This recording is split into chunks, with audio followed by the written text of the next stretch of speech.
ওই হ্যাঁ বল। খাবি? তুই তো অনেক দূরে, কেমনে কি?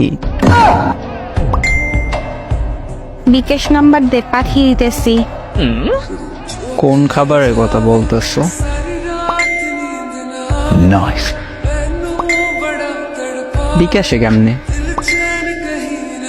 আরে আজ আম্মু গরুর দুধ জাল দিচ্ছে, আমি তো খাই না, তাই তোরে টাকা পাঠাইতেছে, তুই কিনে খাবি। ও, তুই গরুর দুধের কথা বলছো? কেন? আমি আরো ভাবছি কিছু না। লজ্জা বেটা। এখন সব দোষ আমার। তো কার? নিজেই তো বলছো খাবি। সব নেগেটিভ ভাবো তো আমার কি দোষ? এইভাবে বললে কেউ বুঝবে না গরুর দুধ খাওয়ার জন্য বলছো। সবাই ওইটাই বুঝবে যেটা তুই বুঝছো। ফাজিল। তুই আমায় বানাইছো ফাজিল? নিজে হইছ।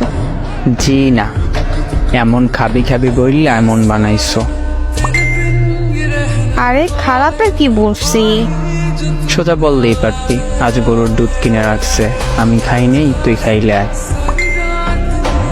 এইটা না বললা আমার পচা জিনিস ভাবাইছো।